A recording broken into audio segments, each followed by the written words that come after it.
Hello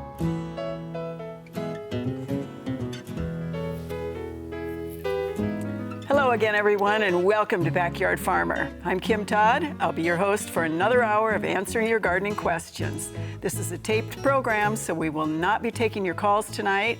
You can still submit those questions by email for a future show. That address is byf@unl.edu, and attach those pictures as JPEGs. Do not forget to tell us where you live, or I shall have to ask you again. You also find Backyard Farmer on your favorite social media networks, Facebook, Twitter, YouTube, and Pinterest. So, Jody, you pretty much brought everything you could find in the house. I was trying to be messy like Bill and Matt. Okay. I brought a lot of things. But the sample today is subterranean termites. And we're getting some calls about swarming termites. And so what those are, they kind of look like ants, but they've got wings. These are the samples that are over here on this side.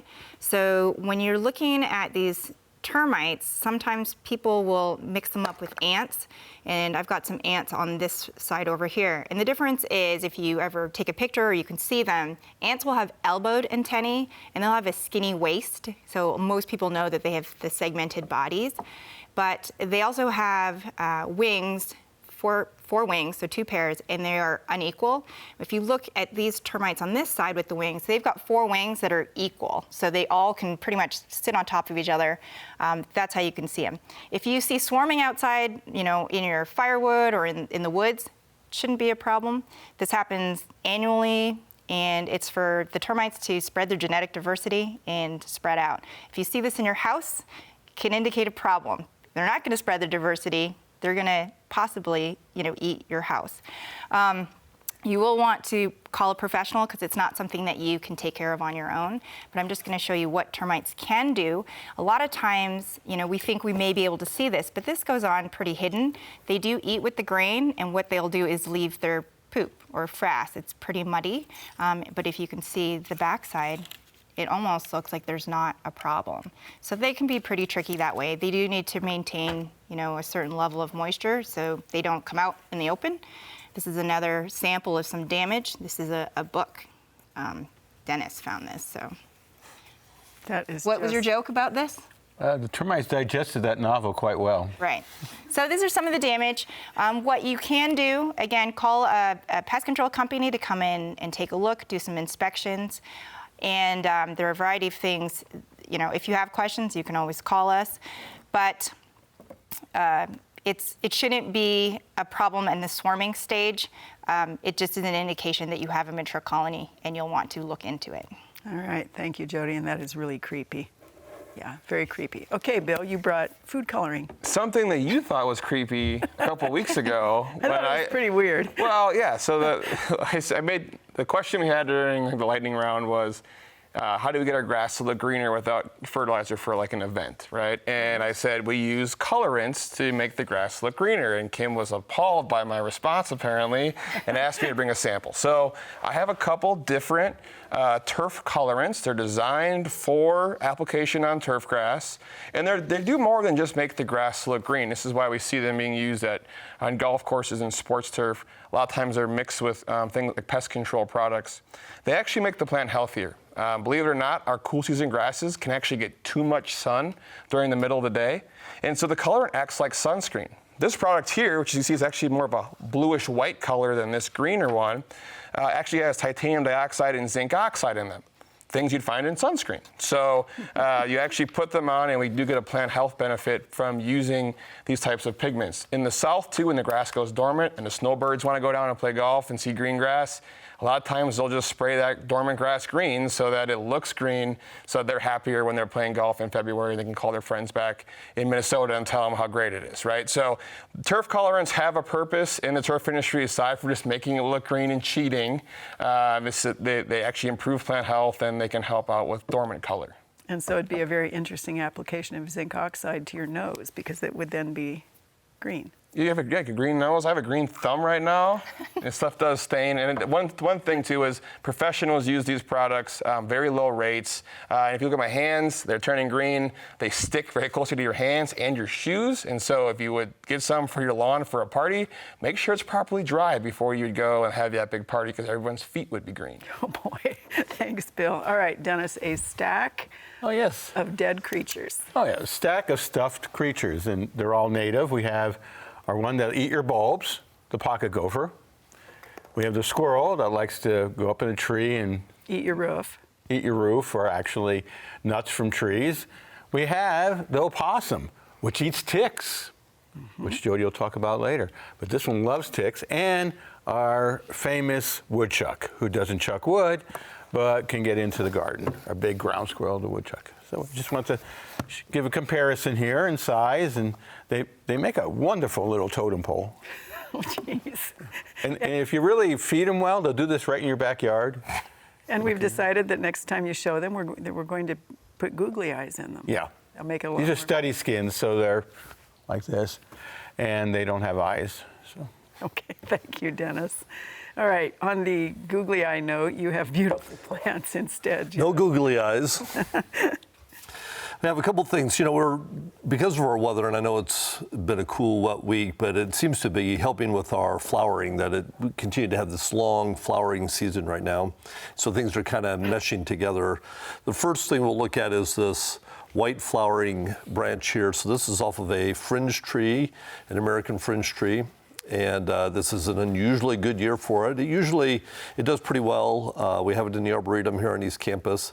It likes a somewhat protected site, so you don't want to have this on the western part of your house or in the direct sun, but certainly the east side, something where it's getting half-day sun, good soil, even moisture, it'll do really well. But it's a smaller tree, so kind of a smaller understory tree. And then the pinkish purplish flower is Weigela. So, and this is a shrub that, you know, it's a common shrub. They've done a lot of work with these in the last maybe 10 years, working with the leaf color. There's some darker purple, and Kim has one that's nearly a black leaf plant, with the flower colors and also how profusely they flower now compared to some of the species that are out there. I've got one that's just a straight Korean Weigela, and it's got a smattering of flowers versus this kind of intense flowering. So. And that one has really pretty foliage too, Yeah, which yeah. some don't. Yeah. So, all right, thanks, Jeff. All right, picture number one for you, Jody. This is a viewer who put 2 tea roses in his garden. Seemed healthy, then saw small white holes in the leaves. Nothing else had them. I did ask him to look on the underside, and he found a green slug-like thing. So what is he dealing so with? it's good that he looked under there, because they are pretty sneaky there on the underside of the leaves. That's a rose slug sawfly. And so what that is the larva of a wasp. So it's not a caterpillar, but a wasp larvae. The wasps are really tiny. A lot of them are parasitic, so they're not a pest, except when they're in this larval stage. And they do kind of look like a slug, kind of skinny, shiny, but they have these weird eyeballs, which is kind of creepy. That's how you'll see them.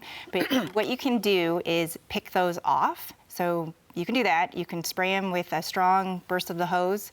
Evidently, they're good at making those like window panes. So they eat like the bottom of the leaf, and they leave that little window pane there, window pane skeletonization. But so they're good eaters, but they're not good climbers. So you can do that. Horticulture oil or insecticidal soap will also work. But I do want to say that because they are not caterpillars, BT is not going to be an option for them. You know, it's organic and everything, but BT will not work on the sawfly larvae. All right, and I'm guessing we'll see that more than once this season, because we usually do. Yes. All right, Bill, this is a viewer who is in Hornick. So this is the Les Hills in northwest Iowa. Put down weed and feed. Her spreader was on 12, but then she noticed it was on 20. And so now she's seeing her lawn look like this. She's wondering, is it chemical burn? What should she do about it? Yep. So it's an important thing to keep in mind when you're setting your spreader, is really look at that number to make sure it's correct. Because going from a 12 to a 20 doesn't roughly double the amount of product going out. It may quadruple or even more the amount of product going out. And remember, these fertilizers, they're just generally like salts, like table salt. And so if you put too much table salt on your lawn, you're going to cause these same issues. We did a segment on salt burn from road salt. And so if you had that problem, which it looks like that's what happened. If you have a bluegrass lawn, this may be counterintuitive because you killed it with fertilizer last year and now it looks like this, but more fertilizer will actually help. The right rate of fertilizer will help to get it to tighten back up. If it's a tall fescue lawn, which it probably is, you're gonna have to reseed those areas, and that spring seeding window is starting to close, although it's a little longer this year with our cold spring, but you wanna get some seed done right away. And again, products with that mesotrione will help to control the grassy weeds that are gonna be trying to compete with those little seedlings. All right, thanks, Bill. Okay, Dennis, you have an awful lot of pictures tonight of holes in the ground. Okay. Starting with one, this is an acreage near Juniata. She said this is an area 24 by 28 with 27 holes, and she's got a measure stick in there so you can see how big those are. Any idea what, and then how they can either get rid of this critter? It looks like a fairly good colony of voles. And so lots of times they put two holes next to each other and they go down, but voles are notorious for having a lot of holes. And a vole population will go from 25 per acre up to 250 per acre, just cyclic, and then they'll crash again. So I say it's voles, and voles eat vegetation, they eat the roots, and they love to eat seed material. There's several ways to get rid of them. One is the multi-catch traps you can get online or at some farm stores, and you can actually trap 5 or 6 a night if you place it in the right place. All right, thank you, Dennis. Jeff, we are still not out of the split wood of most of our trees this year, or many of our trees. This first one comes to us from Cass County, a 3 to 4 inch split. They wonder if it's repairable. No, it's not. Yeah, time for a new tree and maybe avoid a maple at this stage. So. And then the second one is, second set here is Platte County, Columbus. And autumn blaze maple planted 2003. The wound happened, and I think we have a picture of the wound, although, yep, there that one is. Oh. This past winter, 4 to 5 feet long, 3 inches wide. Same question, is this a new tree possibility? Yeah, I think it's a new tree possibility. You can, this one doesn't, it's hard to see, but it's not quite as devastating as the first one. But I think regardless, you're going to want to look at a replacement for these trees. And again, there's a lot of good selections out there. There's some good oaks. Even in the Columbus area, you might want to think of quaking aspen or some things like that that might do well in that area as well. So you can. There's a variety of things out there that will have different fall colors and different shapes and textures. So there's a lot of good choices out there. And autumn blaze is not one of them. Right. All right, thanks, Jeff. Well, if you've been cooped up all winter long, it's nice to get out there in the warmer weather for some fun activities. And just like you, our insect friends are also getting out for their fun activities, including hitching a ride on you, or worse, making you a meal. It's tick season. For our first feature, Jody talks about what you can do to keep the ticks off of you.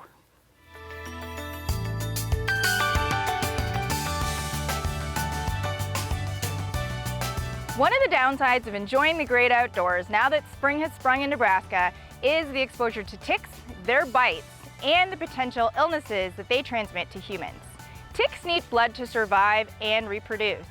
They will feed on 3 different hosts throughout their lifetime, which include a variety of animals, which could be mice, rabbits, dogs, deer, and people. So that means wherever you see wildlife, that's somewhere where you can find ticks. This could be in grassy areas, wooded areas, and even our yards. Ticks can find their hosts by questing. And so what questing is, and when a tick lays on a blade of grass and it stretches its front legs out, and those front legs have hooks, they're kind of Velcro-like, and when a host walks by, it grabs on and it finds a place where it can feed. Adult ticks will feed longer than larval ticks or nymphal ticks, and an adult female can actually feed for 7 to 10 days if left undisturbed. The longer a tick feeds, the more likelihood that an illness can be transmitted to humans. That's why it's really important to remove the tick as soon as possible. The best way to remove a tick from your skin is using a pointy tweezer and take that tick by the mouth part as close to the skin as possible and firmly and steadily pull straight out. Here are some tips to help protect you and your family from ticks this season. First, you want to wear light colored clothes and long pants. And if you can, tuck those into your socks. It's not the most stylish, but it will help put a barrier between you, the tick, and your skin. Another thing that you can do is wear repellents on your skin, preferably EPA evaluated and approved. Some common active ingredients that can protect you and repel ticks are going to be DEET or picaridin. You want to make sure to apply that on exposed skin over a layer of sunscreen if you're wearing sunscreen, and apply again when necessary. And regardless of your activity, you want to do frequent and regular tick checks. That means making sure you don't have ticks on your body and removing those as soon as possible. And when you're done with your outdoor activities, make sure you take a shower and put those clothes that you wore outside, put those in the dryer on high heat for 20 minutes just to kill any hitchhikers that might have come along inside with you. You can also wear permethrin treated clothing. This is when the insecticide is really tightly bonded to the fabric. You can do it yourself with different products that say permethrin for clothing spray. It is odorless, non-toxic when on the skin and done according to the label. And you can use that to treat fabrics like tents and shoes and socks. Or you can buy commercially treated products. The best thing about them is that you can wear them for multiple occasions and they can last weeks and still be protecting you. I love bugs, but I don't like ticks. And I don't want ticks to ruin your activities outside, so please follow these tips and have fun outdoors. So just a few common sense things to keep in mind when you're walking on those trails or even tending your garden. And Jody, those were great pictures that you took, because you took some of those, right? Yeah, I went out to find ticks for that segment. And you tried to get them to attack and they wouldn't. Yeah, bugs do the darndest things. When you want them to bite, they won't. And when you don't want them there, they bite. Well, I'm glad they didn't bite. That's creepy. All right, so on that note, this is an identification, and this is actually really quite pretty. This is rural Otoe County. They want to know what it is, and is it beneficial or harmful? Okay, so at this stage, it's I think it's the pawpaw sphinx moth. And I don't know how many pawpaws are grown in Otoe County. It's native, so yeah. So that's what the caterpillar would feed on. So it's a host plant for the caterpillar. As an adult, though, in this stage, it's beneficial because it will be a pollinator, and it feeds on those like deep-throated flowers, is that what they call them? Like that pink one that you had, like things like that, petunia. So they're good right now. And pretty too. Thank you, Jody. All right, Bill, this is a question about a lawn care company that striped the Homeowners Association medians, pretty clearly striped those medians. So the question is, what can be done about that? Yeah, and this happens not just with lawn care companies, which we hope to not happen, but homeowners do this a lot. A lot of times they pick the wrong spreader. Instead of a rotary, they use a drop spreader.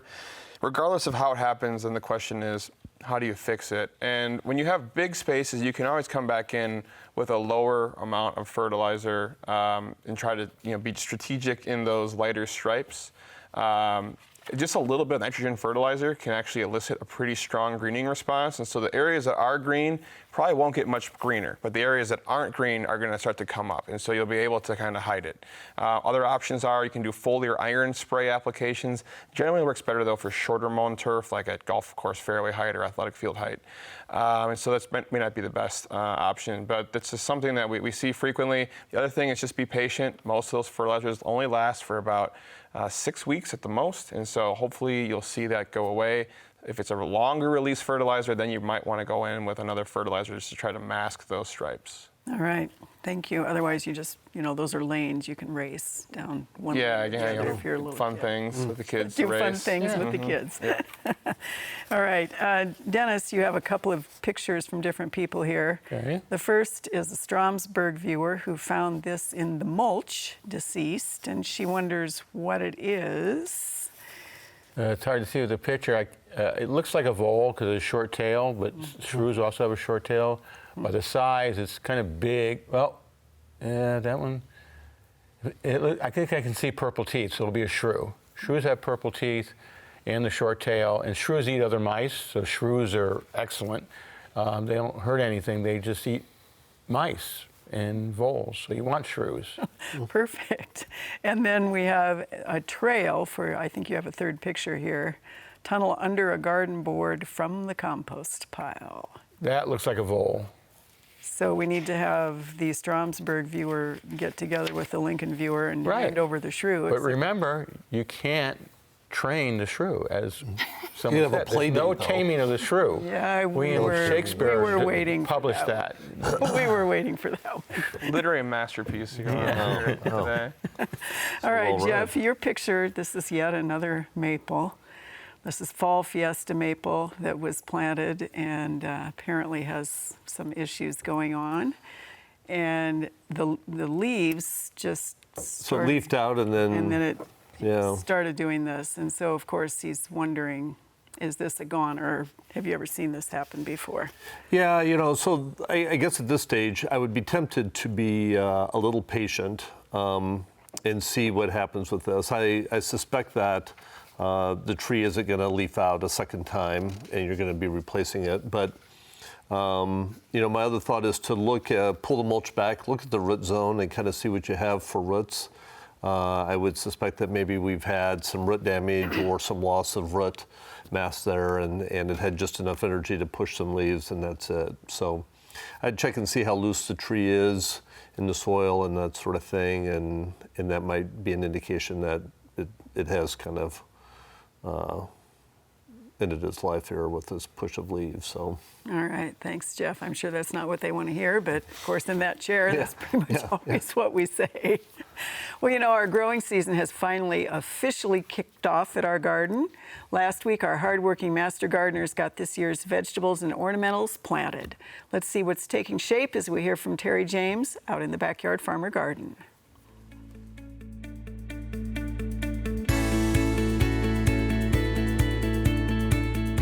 This week in the Backyard Farmer Garden, we are lucky enough during those hot days to get everything planted in the Backyard Farmer Garden. All of the flowers and vegetables in the bottom half are interdispersed in combinations, so we have vegetables growing with flowers, so we'll have color all summer long. Master gardeners were here for 3 days. We got the donation garden planted too. The donation garden, remember, is what we are going to be harvesting to be given back to the community on East Campus in the local food banks and pantries. A couple things that we did make sure we got done was we put our tomato towers up so that our tomatoes will have support when they start growing instead of trying to get in there in between plants and get those installed. We can also see some of our spring crops growing. As you can see, we have some radishes. They're just about ready to pick. These are the Roxanne All-America Selection winners. They're pretty tasty, not very peppery. We're really excited about seeing these seeds get started in our raised bed. They've been really slow to start because of all the cool weather we had. So we have some bok choy, carrots, Roxanne radishes, which is an All-America Selection. So stop by the Backyard Farmer Garden and check it out. So despite those higher temperatures when we planted and the nosedive of temperatures now, we're really excited and proud of what's been planted. Thanks again to all those master gardeners. Could not do it without them. All right, Jody, regular old questions. This is a Bassett viewer. Couldn't get a picture. Had almost 30 of these caterpillars that he thinks are gnawing on the root of a plant. Black with blue stripes down the sides, and they're maybe twice as wide as an earthworm and 3/4 of the length. He said he couldn't send a picture, so wide, What long. plant? Cardoon, which is in the thistle family. It's a thistle, sort of a thing. Sounds like it would be one of the brush-footed butterflies. So what are those? Painted ladies? What are the other ones? Those ones.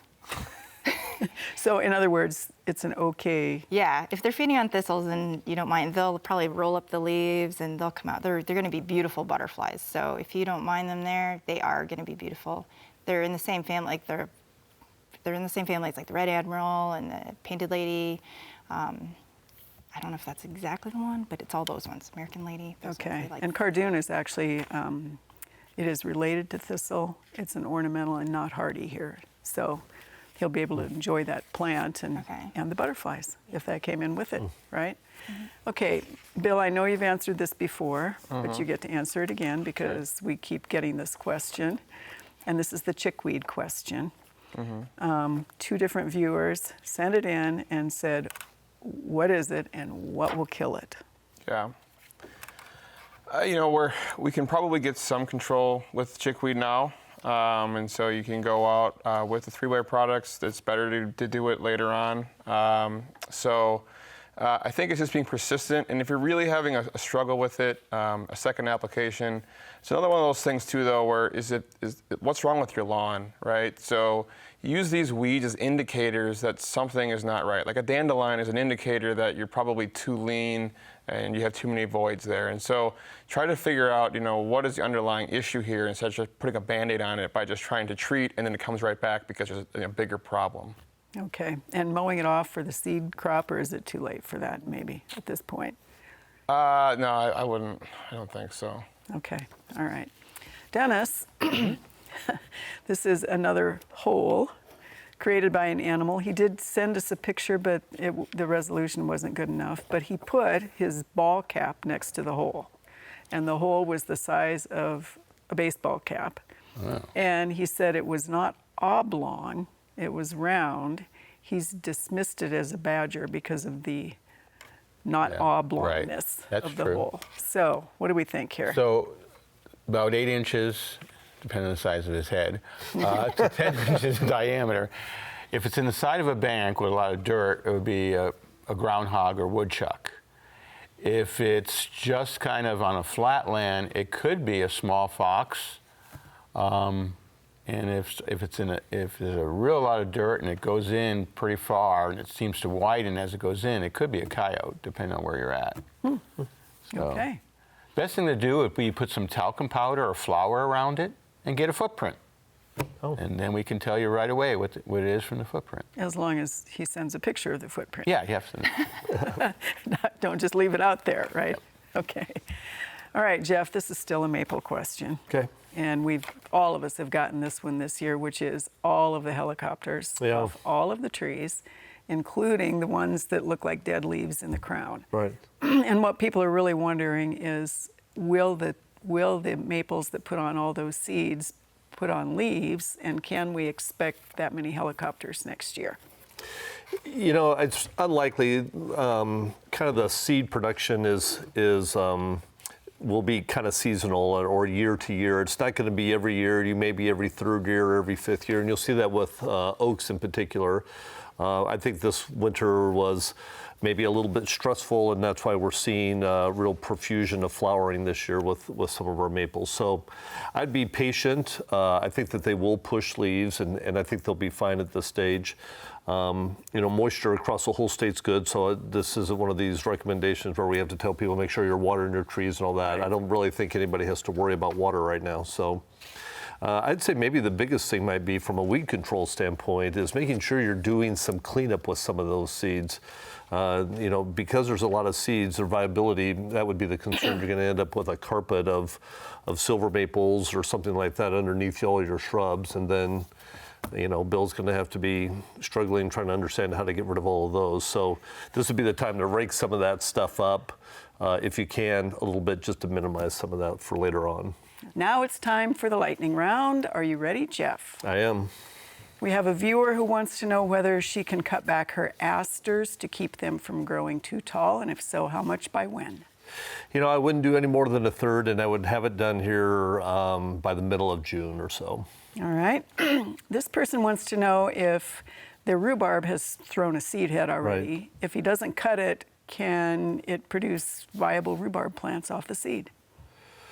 I don't think it's going to be anything you're going to want.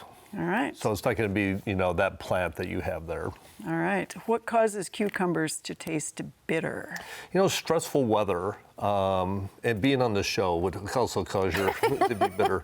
But so if it's hot or cold or dry, so you'll see that especially in hot springs or dry springs. So. All right. We have an Aurora viewer who had a tree that was in a planter and they took the planter away and it has this horrid mess of tangled circling roots. Is there anything they can do? It's about a 10-inch diameter tree. Well, certainly you can go in and prune as much of that circling roots as you can. You know, so you can try to salvage the tree, give it a good shot, and see what happens. All right, nice job. Ready, Dennis? Yep, always ready. We have a viewer who said last year they had a lot of barn swallows and this year they don't have very many and they want to attract them. Well, it's a little late to attract them. Usually they come back to a place where they're born. So if they weren't, you should be getting, maybe they're just a little late. Okay. We have another viewer who found animal scat in their bird feeder, one of those flat ones, likely a squirrel, or could a raccoon get all the way up there? Well, raccoon kind of get in there, but raccoons like latrines. I would say it's a squirrel or an opossum. Okay. What did the scat look like? Send me a picture of your scat.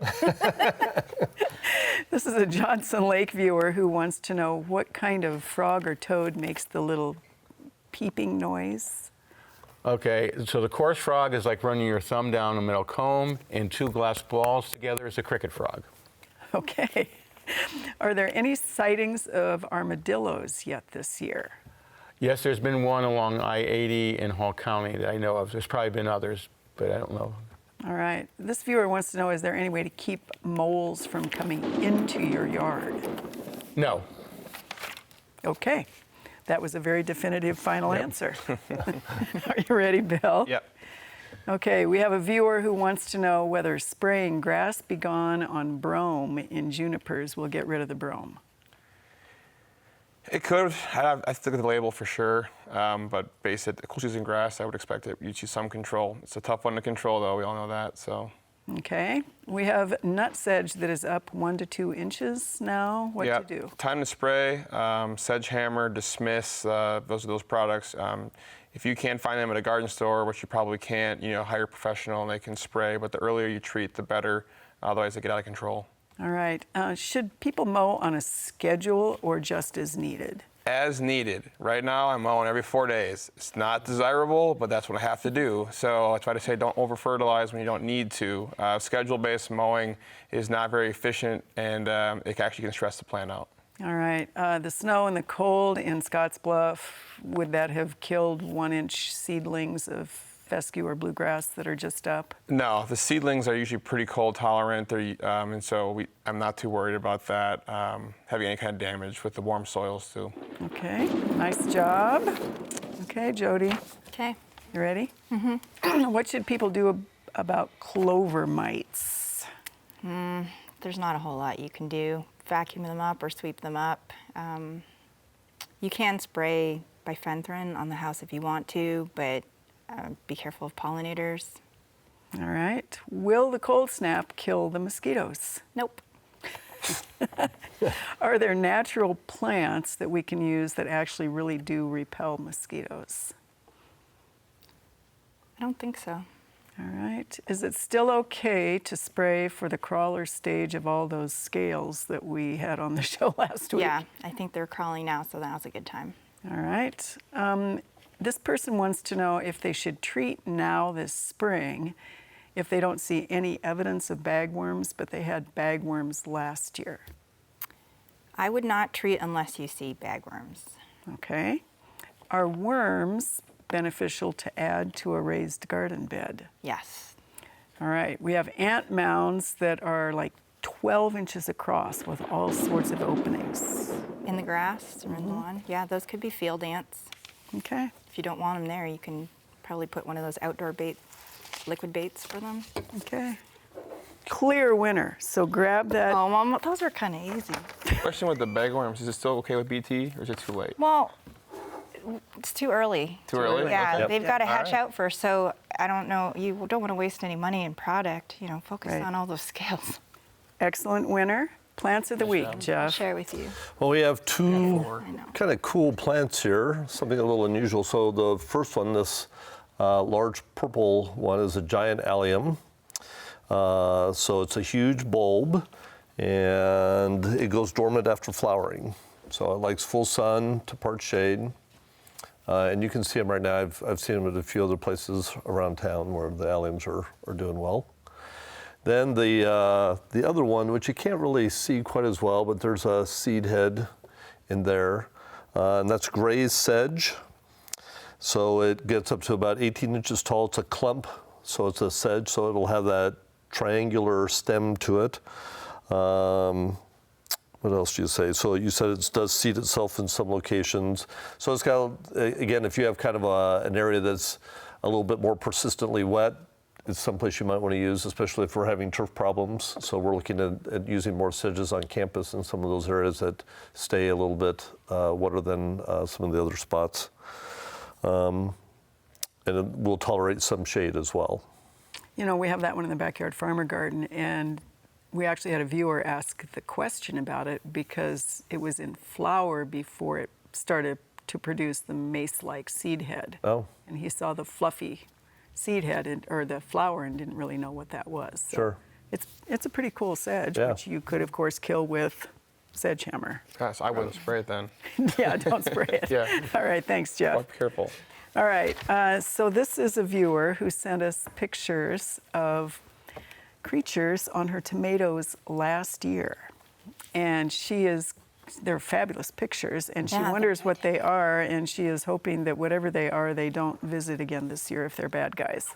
Okay, so usually these are the bad guys of squash. So these are like first instar squash nymphs. So they're just kind of early. These are good pictures, by the way. So you're gonna want to pick those off because if you are growing squash, they're gonna be terrible. They suck the juices out of the leaves. Everything kind of goes yellow and brown. It's pretty bad. We know that from the backyard farmer garden. Right. So you can wipe those off, pick them off, put them in soapy water, horticulture oil, insecticidal soap. Right now, you can also use like carbaryl or bifenthrin, but it's probably something you're going to want to save for later on because our pollinators are going to be coming out. So I would go for some of the organic biorationals first. But yeah, it's not going to be a friend, sorry. Okay, thanks, even though that was a very good Yes. picture. Okay, Bill, this is a dandelion question and a dandelion question. Okay. So people are tired of the dandelions in their lawn. This person is overrun by them. They have a very large yard. They can't hand pick. It was a victim of neglect. Wonders, should he be spraying right now and then fill back in? Is there some other game plan? What chemicals are effective without hurting pollinators or the dog? Yep. It's always questions about that.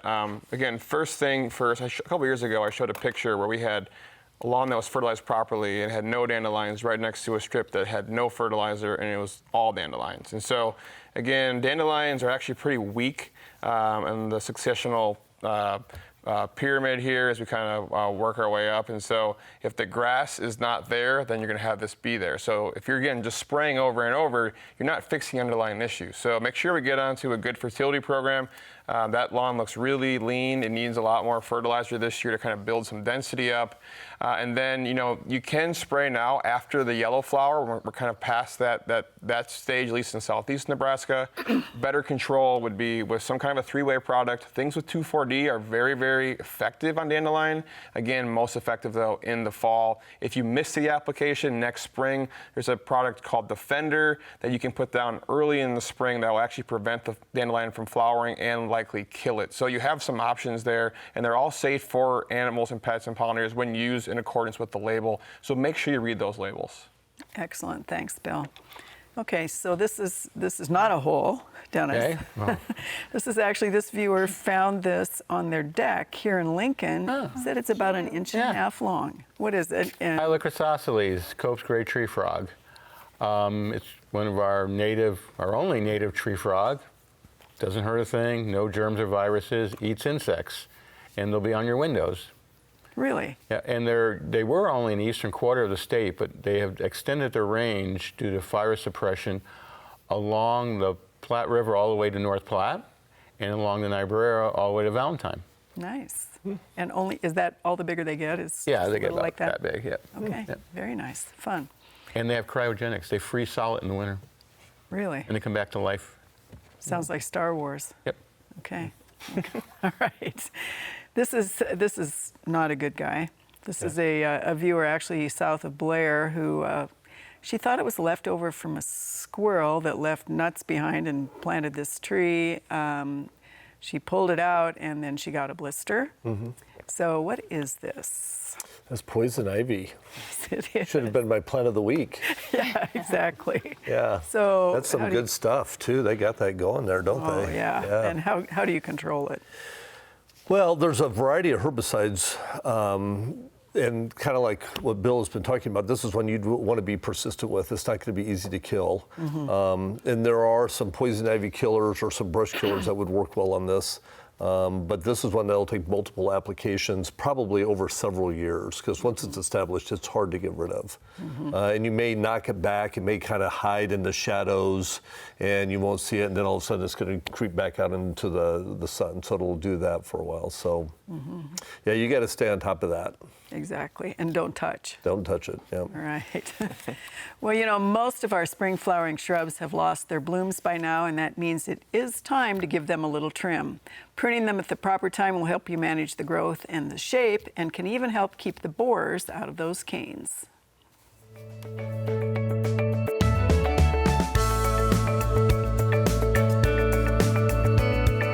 It's just about time for you to start thinking about pruning those early flowering shrubs, and of course lilacs are one of those.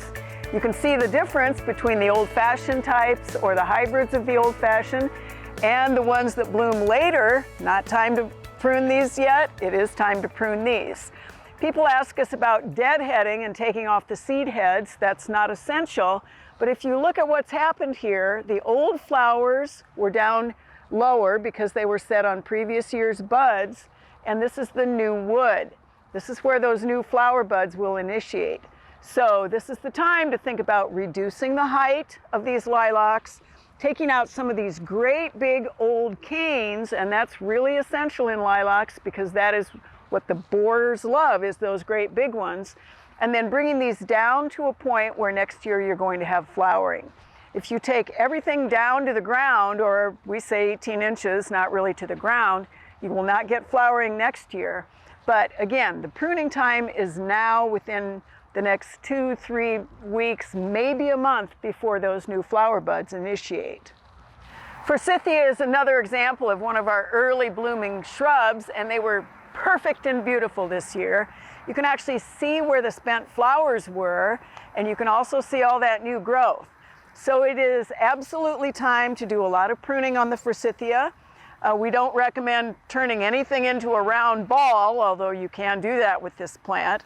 But to be able to bring it back into some form, take off some of the long leggy growth, perhaps it's come to the point where you do have to take out some of the old canes, but just make this shrub into something that really will be pleasing for next year. And if you do that pruning now, you will not be removing next year's flower buds. Our beautiful early flowering Nanking cherry also puts on edible fruit. So of course, as you're pruning, you probably do not want to prune off the fruit, but you do want to encourage new growth for next year. This shrub has seen its better days. We have some canes that need to come out because they are big and old and clearly not in the greatest of health. But again, if you look at this particular plant, you can see where the cherries have been set, and you can either prune below that point or you can sacrifice some of that fruit for next year. Then we move off into spirea. We have many different kinds of spirea. This is the little one called dwarf garland spirea, which puts on its flowers on previous year's wood. And you can actually see where the bloom was, absolutely spectacular, and you can see all this new growth. So again, to be able to either reduce the height of a little bit of this long leggy growth, make sure that your shrub stays in proportion, this is the time of year you can do that. You really do need to know whether your shrubs bloom on current year's wood or previous year's wood so you don't sacrifice the flowers and the fruit. You're probably not going to kill the shrubs, but you don't want to lose that beauty. The other thing to pay attention to is shrubs that have kind of outgrown their space. Maybe they've gobbled up their neighbors and you want to take them back a little bit. And you also need to keep in mind that their growth might not be finished for the season. So if you take off 6 inches, but they're growing 3 feet, they're still going to take up too much space. getting those spring flowering shrubs pruned now will really help you enjoy them and keep them where they belong if they kind of got put in the wrong spot or forgot how big they were supposed to get. All right, Jody, this is a Bellevue viewer. He took these photos, and I think our viewers can see little bitty insects there. He thought his world had been invaded by mosquitoes. They don't really look like mosquitoes. Had a few hundred on his deck, and they have a little bit of a greenish color. What are they, and what can he do about it? Okay, so Bellevue, we've had so many calls from Bellevue. We had like a midge hatch. And so these look like mosquitoes, but they've got very furry antennae, and they don't bite. So they're actually not bad. They're probably food for a lot of things. Maybe we can get some of those frogs. Oh, yeah, they love That them. would be really cool. But, I mean, they are aquatic. So with the water, they're going to breed and hatch out. So, and it's like high nutrient water, so it could be man-made, it could be natural, and, you know, possibly with all the flooding and the floodwaters, we've got a lot. Right. What to do about it? Let's see. I wouldn't use any insecticides or pesticides, but I would recommend turning your lights off at night. That's how a lot of people are seeing them. So the people in Bellevue that did not have their lights on, don't have them on the house falling off as much as possible. But we do have a lot of calls, so you're not the only one. A lot of people's lives have been invaded by the non-biting midges. We're just happy that they don't bite. Exactly. All right. Thanks, Jody. Okay, so Bill, this is also a turf problem. Speaking of lawns that are fertilized or not, overwatered lawns, not fertilized. What do we have here? This is pretty dreadful looking. Yeah, this is this classic nitrogen deficiency. And so the best way to figure out what your problem is in a turf situation is to put little bits of whatever fertilizer you think is the problem on the grass. And if it doesn't respond in a matter of a couple of days, that's not the missing nutrient. Nitrogen fertilizer like this has that kind of yellow color. And I see a lot of homeowners, especially in the summertime, they don't want to fertilize, and they water more. And so they're actually making the situation worse. So that first picture is like a classic, looks like overwatered, under-fertilized lawn. So let's dial that water back and not lose the nutrient. And then, you know, going out with the fertilizer, build that density up so that we can control and outcompete those weeds. So since we can't dial back Mother Nature, will people need to fertilize a little bit more, maybe? No, right now we're in this mineralization flush. That's why I'm mowing my lawn 4 days a week. Okay. So they're getting some breakdown of natural organic matter. It's releasing fertilizer. And when we go into June is generally when the grass kind of settles down, the growth rate will slow down. And that's why I really like June fertilizer apps to kind of keep that growth rate growing into the heat. All right, thanks, Bill. Okay, Dennis, we have a couple different viewers here. We're back to your subject of holes. So a couple of these are in the garden. This is Utan, and they look kind of like that. And then I think our second one is a varmint hole in Omaha that is about 2 inches across. There's only one, and there's that little pile of dirt. So Yeah. what do we That think? one, 2 inches. Huh? That could be Franklin's ground squirrel, a little checker guy, not the striped guy. That one. The other one, it's hard to tell because it was next to something, and it's kind of, it could be a number of different things. I don't see any trails like voles, so it's hard to say.